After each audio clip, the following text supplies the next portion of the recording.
Hi, this is Mami with my Safari. Thank you for joining in. Thank you for being here again. Thank you for subscribing. For those who are new here, thank you. Welcome to the community. And I hope you will have fun. You will get to learn something, or at least you will know a situation that relates to topics that I'm diving in. We have a few days, 2 days to celebrate Christmas. So for those who will watch this during Christmas, Merry Christmas to you. Anyway, dive in. Today, I would like to speak about the very sensitive topic. The topic of should we believe those we love that they don't have when they fail to help us while their lives are flourishing and looking like they have. This is for those Africans. Um, this resonates with many of us. And if you're not African, then I believe you know at least one or two people. So last week we talked about expectations and how they can ruin our relationships. And today here we are talking about the sense of entitlement or privilege that unfortunately we tend to have as a humans. And if you do not regulate yourself well, then um, it can bring conflict within and even ruin a relationship. What I am trying to talk about is when let's dive into my own suffering life. I remember when we were younger, sometimes we cannot, like, if my mom wants to buy something, she will have to think twice, because either there are someone who is at home who came to ask for help, and if she buy something and they will be like, oh, you say you don't have money or you can't help me, why you are getting this for your children? And it is very crazy. I used not to understand that. So you fail, but that time you couldn't even ask, so you just remain with questions in my head, like, why can't I have? So like, you have uncles or aunties who are older, and they, because of their presence, then the child who is your child who is younger, way younger, cannot get something, because they will question you are not having um claim if it's true or not.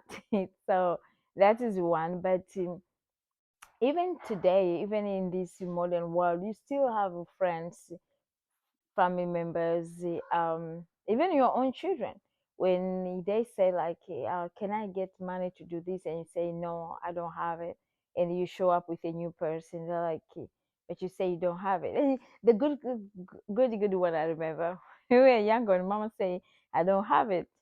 We used to ask, so we're not gonna eat it today? Like, you say you don't have money. What does that supposed to mean? That means we're not going to spend anything, even in food we're not gonna eat. But in real sense, as you grow, you've realized, no, it's not about not having. It's about not planning. I have not planned for your problem. The problem that is arising, the issue that you came to tell me, is not life and death situation, but at the same time, I have not planned. So probably give me time, let me think through it. But the question is, the person who say don't have, they seem to be judged as comfortable when they say that. And the person who is asking seem to want more of, what do you mean you don't have? You don't seem like you don't have. You seem like you got it together. And that is a sense of entitlement. You feel that because I'm your sister or I'm your aunt, or this is your uncle, your brother, then he is obligated to give to you because you requested. No, I don't believe that is the case. I believe that when someone fails to help you is because, for whichever reason possible, they can't help you. Short and clear. I mean, we have to get to the point, we have to start learning that when people say they can't do it, it's because they can't, not because of any other reason, unless they say so. if they explain more, I can't give to you because blah blah blah blah. Even that's their reasons. I think when we talk about boundaries a few weeks ago, and I think this is another part of those kind of boundaries, but this is not pretty much boundary because this happen as the situation arises. So you can say, I have a boundary. This is my boundary. Okay, some people say, I'm not going to borrow you money. That is their boundary when it comes to money. But to me, I'm thinking that when you come with financial issue and someone failed to give to you, regardless to what the financial issue is, I think it's fair to believe that they couldn't. It's fair to believe that they can't help you then now, because that is even helping you to open up your mind and to think what else I can do. So now this is, since Christmas is coming, there's gonna be pictures from your loved one. They will be expressing their gratitude for the holidays. They'll take pictures of the food. Please sit there, enjoy the pictures. Enjoy the pictures without judging your issues. That, oh, but I asked her for $200. She says she can't. And look at her now, how she decorated her house. Is this not more than? I mean, we always have those issues, but I think those issues are pretty much self destroying, or I mean, more than anything, because they don't hear what you're claiming in your mind or your head or your heart, and they still continue living their lives, and you continue finding reasons to be miserable, which is completely nonsense. It's not good for you.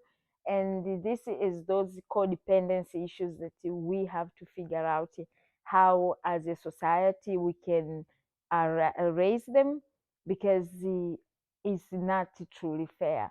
And for those who can and they have decided to help, they don't even need you to shout at them to help. They will help themselves. I think giving, and that's what I always say, giving is the only thing that, for me, biblically, that's the only thing that I find in the Bible. We are told to seek God for His guidance, to seek God for our needs, but we are not told to seek each other for our needs. We are told to give, though. Give those who are in need, give the widow, give the orphans, give, give, give, give, give. So if all of us as people, we can think that, and that's the same thing as the Quran. And like when those you need to help them, and you're getting reward. But I doubt there is a place you're told that you shall receive from the Creator, from God.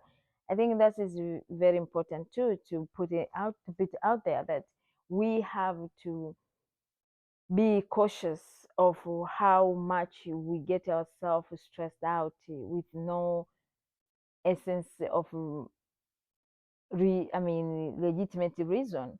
Um, and then another thing is during these holidays, you go to someone, you are visiting someone, whatever. I mean, we gotta get to the point of being grateful of being in that presence of the person, instead of being questioning of their blessings and the prosperity, because they really don't add anything in us, but it's just taking away our moment with a person. So instead of spending so much time thinking about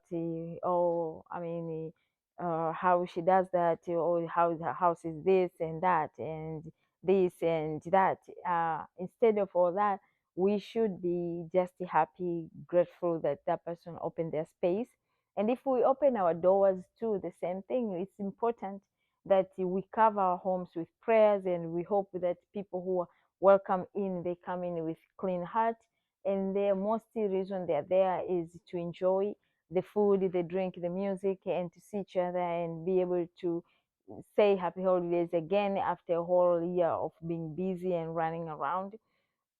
And more than that, when it comes to conflicts and the family and the confrontation, I mean, my daughter is always complaining that, mom, when we gather as families and friends, we don't get to see drama. And I'm like, I cannot believe somebody's looking for drama. But anyway, eventually it seems like other people, they have drama. And I mean, especially those silent ones that people are just congregating on the corner. I don't know how good that is. Someone welcoming you to their home, and then you start gossiping about them in their own home. That's sad. But anyway, it's better to just to be cheerful, and I am looking forward to Christmas, and I'm looking forward to enjoying. And by the time this video is airing, my birthday will be past over, and I'm looking forward to that as well. So I hope all of you have a wonderful, wonderful Christmas. I'm looking forward for end of the year and next year, inshallah, if we will be blessed to see. And we will have a lot of things going on. Finally, we will get to have an interview and things like that. So until next time, I wish you happiness, joy, um, and all that is good that you wish to have for yourself, may that come and become your reality. And I hope you will be open enough to share your story as time comes. Ciao.